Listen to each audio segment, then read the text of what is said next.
Hi friends, welcome back to my channel. ಇವತ್ತು ನಾನು ಪುಟಾಣಿ ಹಿಟ್ಟಿಂದ ಕರ್ದಂಟು ಮಾಡ್ಕೊಳತ್ತೀನಿ. ಈ ಕರ್ದಂಟು ಮಾಡ್ಕೊಳಕ್ಕೆ ಅಳತಿ ಭಾಳ ಮುಖ್ಯ ಐತಿ. ಕೆಲವೊಂದು ಸರಿ ಗಟ್ಟಿ ಆಗಿಬಿಡುತ್ತೆ, ಕೆಲವೊಂದು ಸರಿ ಮೆತ್ತಗಾಗ್ಬಿಡುತ್ತೆ.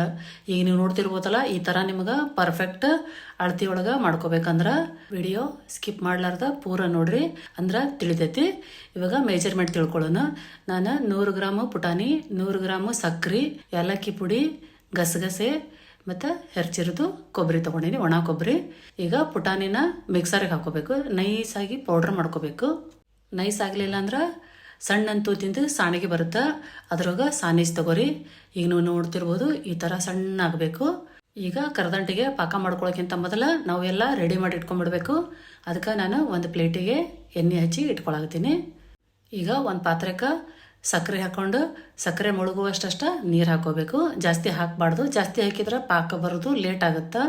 ಕರೆಕ್ಟಾಗಿ ಲೆಕ್ಕ ಹೇಳಬೇಕಂದ್ರೆ 2 ಕಪ್ ಪುಟಾಣಿ ಹಿಟ್ಟು, 1 ಕಪ್ ಸಕ್ಕರೆ ಮತ್ತು 1/4 ನೀರು ಹಾಕೋಬೇಕು. ಪಾಕನ ಕೈ ಬಿಡ್ಲಾರ್ದಂಗೆ ತಿರುಗಿಸ್ಕೊಂತ ಇರಬೇಕು.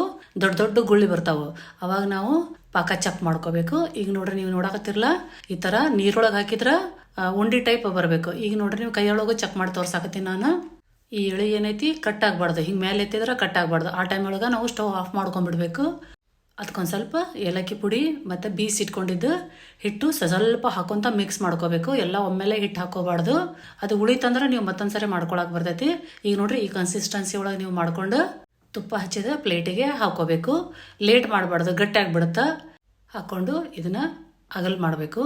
ಪೋರಿಂಗ್ ಕನ್ಸಿಸ್ಟೆನ್ಸಿ ಇರಲಿಲ್ಲ ಅಂತಂದ್ರೆ ಕೈಲೇನ ಅಗಲ್ ಮಾಡ್ಕೋಬೇಕು. ಬಿಸಿ ಇರುತ್ತೆ, ಸ್ವಲ್ಪ ತುಪ್ಪ ಹಚ್ಚಿ ಎಲ್ಲ ಕಡೆ ಸಮಾನಾಗಿ ಅಗಲ್ ಮಾಡ್ಕೋಬೇಕು. ಈ ಕರ್ದಂಟು ಮಾಡ್ಕೊಳ್ಳೋದು ಭಾಳ ಕಷ್ಟದ ಕೆಲಸನ ಅಂತ ಹೇಳ್ಬೋದು. ಟೈಮ್ ಭಾಳ ತೊಗೊಳಂಗಿಲ್ಲ, ಬಟ್ ಪರ್ಫೆಕ್ಟಾಗಿ ಬರೋದು ಭಾಳ ಕಡಿಮೆ. ನಾ ಹೇಳೋ ಮೆಥಡ್ ಒಳಗೆ ಮಾಡ್ಕೊಂಡ್ರೆ ನೀವು ಈಸಿಯಾಗಿ ಮಾಡ್ಕೋಬೋದು. ಇದ್ರ ಮೇಲೆ ಗಸಗಸೆ ಮತ್ತು ಒಣ ಕೊಬ್ಬರಿ ತುರಿ ಹಾಕಿ ಅದು ಅಂಟ್ಕೊಳ್ಳುವಂಗೆ ಸ್ವಲ್ಪ ಕೈಲೇ ತಟ್ಕೋಬೇಕು. ಈ ಕರ್ದಂಟು ಏನೈತಿ ಕರೆಕ್ಟಾಗಿ ಪಾಕ ಬಂದಿತ್ತಂದ್ರೆ ಅರ್ಧ ತಾಸೊಳಗೆ ಗಟ್ಟಿ ಆಗ್ಬಿಡುತ್ತೆ. ಸ್ವಲ್ಪ ಮೆತ್ತಗಿತ್ತಂದ್ರೆ 1 ತಾಸು ಅಥವಾ 2 ತಾಸು ನೀವು ಇಟ್ಕೋಬೇಕಾಕತಿ. ಈಗ ನೋಡ್ರಿ, ಗಟ್ಟಿ ಆದಮೇಲೆ ನಿಮಗೆ ಕಟ್ ಮಾಡಿ ತೋರಿಸ್ತೀನಿ ನಾನು. ನೋಡ್ರಿ, ಈ ಥರ ನಿಮಗೆ ಚಾಕುದಿಂದ ಯಾವ ಸೈಜಿಗೆ ಬೇಕು ಆ ಸೈಜಿಗೆ ಕಟ್ ಮಾಡ್ಕೊರಿ. ಕಟ್ ಮಾಡ್ಕೊಂಡು ಸ್ಟೋರ್ ಮಾಡಿ ಇಟ್ಕೊಂಡ್ರೆ 15 ದಿವ್ಸವರೆಗೂ ಕೆಡಂಗಿಲ್ಲ. ಫ್ರೆಶ್ ಮಾಡಿದಾಗ ಏನಿರ್ತಾವಲ್ಲ, 15 ದಿವಸ ಆದರೂ ಅದು ಸಾಫ್ಟ್ನೆಸ್ ಇರುತ್ತೆ. ಪಂಚಮಿ ಹಬ್ಬ ಏನೈತಿ ತಿಂಗಳಾನು ಗಂಟ್ಲೆ ಇರ್ತೈತಿ, ನೀವು ಎಂಜಾಯ್ ಮಾಡ್ಬೋದು. Thanks for watching.